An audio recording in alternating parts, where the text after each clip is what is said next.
Thank you, Mr. President. The past few days have seen millions of Syrians cast their votes in the legislative elections that resulted in electing the members of the People's Assembly to the third legislative session. These elections stress the commitment of the Syrian people and the Syrian state to keep the Syrian state institutions working and thwart any foreign agendas aiming to replace these institutions with void, constitutional void, and chaos, in a similar manner to what we have witnessed in other countries. These elections are also testimony to the fact that Syria is determined to carry out all constitutional entitlements, as well as liberating its territories from terrorism and every illegitimate foreign presence. It is surprising how the United States and other follower countries issue statements and positions against Syrians exercising their free, democratic and responsible right of electing their representatives. We have not and will not interfere in any American or other constitutional entitlements, despite all defects and irregularities in them. We stress that Syria categorically rejects any foreign interferences aiming at undermining our legitimate elections, sovereignty, unity, territorial integrity, and our independent national decision. Mr. President, the approach of the Western states, spearheaded by the so-called co-pen holders, during the consultations related to Resolution 2253 days ago, as well as their pattern of voting on the draft resolutions proposed by the Russian Federation delegation, expose once again these countries' false humanitarian claims. How could these countries justify their opposition to include in the draft resolution any reference to the catastrophic impacts of the unilateral coercive measures imposed on the Syrian people, even though both the Secretary General and his special envoy here present with us, my dear friend, Mr. Peterson, together with another 44 agencies and entities, have made reference to such impacts? It's an open question to all of my distinguished colleagues. How could they explain their refusal to mandate the Secretariat to submit a report or even information on the consequences of these measures on the lives of Syrians? The answer is crystal clear and well known to everyone. Any professional, credible, and objective report on the impacts of the coercive unilateral measures on the daily life of millions of Syrians will undoubtedly condemn policies of countries imposing these measures. Here we are talking about the language of the United Nations. We go by the book, as we say. United Nations resolutions are clear in this regard. Any report will also prove that these countries have flaunted the Secretary General and his special envoy to Syria's call to mitigate the impacts of these measures, especially with the spread of COVID-19. This will not be all. If issued, such a report will expose those who call themselves opposition, these minions of American Western funding, who serve their personal interests with the aim of filling their pockets, are detached from reality and nothing but tools used to pass the crime of Caesar Act and policies of embargo, starvation, and deprivation imposed on the Syrian people. In this regard, my delegation would like to extend thanks and appreciation to the delegations of the Russian Federation and the People's Republic of China for their noble and lofty positions derived from principles of international law and provisions of the Charter. We would like also to express our thanks to them as they rejected any violation of the Syrian sovereignty under false pretexts. We believe that all other countries should join us in expressing gratitude because Russia and China protect what was left of international law, spirit, and the provision of the Charter. Russia and China's position prevent the recurrence of the crimes of Iraq and Libya's joint invasion by the US and Britain.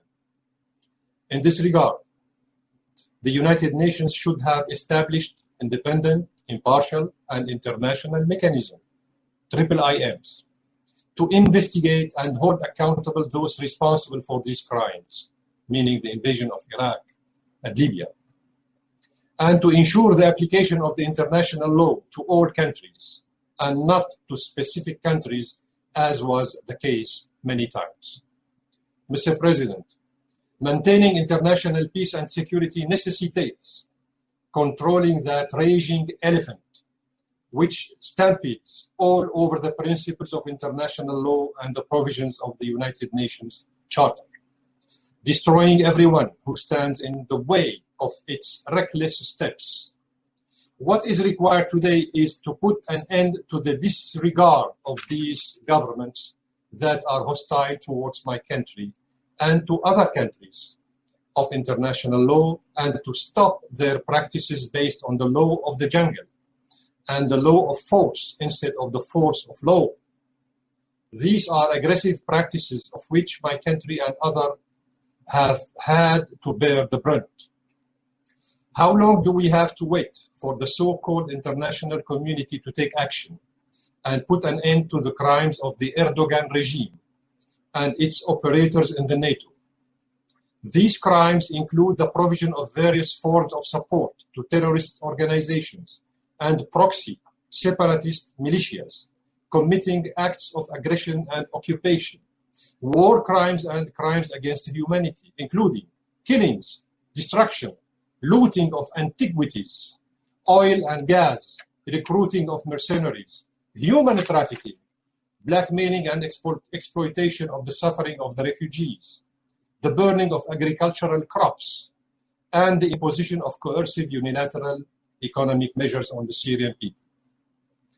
Will the Europeans realize, before it is too late for them, that keeping silent about the behavior of the Turkish regime against my country and many other countries threatens European peace and security themselves and undermines the stability of the Mediterranean and the entire region? Europeans must realize that Europe's security is directly linked to the security of Syria. The historic links between Syria and Europe have left their marks on the European identity itself. The name Europe is originally the name of the Syrian princess, the daughter of the king of Phoenicia, whom the Greek god Zeus had fallen in love with and subsequently kidnapped to Greece. Europe has its Syrian name. Some colleagues might not know that the ancient name of the Syrian city Deir ez-Zor, that was ravaged by ISIS terrorism and the American airstrikes, is originally Dura Europos. This name is well known to the European intellectuals. I invite my colleagues to look at the €2 coin. They will find the engraving of the Syrian princess Europa. We will also have the right to ask, how do your Council's resolutions explain the latest transgression of the commander of the US Central Forces, Frank McKenzie, General McKenzie, into Syrian territories? Such behavior is considered to be a violation of Syrian sovereignty and an infiltration without permission from the Syrian government into the northeastern region of Syria. In coordination with the SDF militias and into the occupied 10th region, which is controlled by American forces and their terrorist tools, such as the so-called Maghawir al-Thawra terrorist group. It seems that General McKenzie is fond of the cowboy mentality that does not take into account any law and that conquered the Midwest in the hopes of domination and expansion at the expense of the lives of indigenous peoples. We have closely listened to the statement delivered by Mr. Geir Pedersen, the special envoy, and his communication with the head of the Syrian National Side on the upcoming meeting of the Constitutional Committee. We hope that all logistical preparations will be timely and fulfill the needs of the national delegation. We also hope that the United Nations will take the required health precautions to protect participants from the spread of COVID-19 in accordance with the rules set by the WHO and the Syrian Ministry of Health. We believe that the mission of the Special Envoy requires him and the United Nations Secretariat to speak out against the Turkish and American interference in Syrian internal affairs. They should also speak out against the coercive measures imposed by the United States and the European Union. These measures hinder and contradict with the task of the Special Envoy, since such economic unilateral measures inhumanly prevent the Syrian people from access to food and medicine. Anyone claiming that these measures do not have impacts on the children, women, elderly, and the rest of the Syrian people is a mere liar. In conclusion, Mr. President, the success of the political process facilitated by the United Nations with Syrian leadership and ownership requires the Security Council to fulfill its responsibilities and carry out its mandate to ensure full commitment to the sovereignty, unity, and territorial integrity of Syria, ending foreign occupation, combating terrorism, and the immediate lifting of coercive measures imposed on the Syrian people. Achieving this is the basis and goal of any political process, and it is the compass and the goal that we will not deviate from, no matter how great the pressure is and the more severe the challenges are.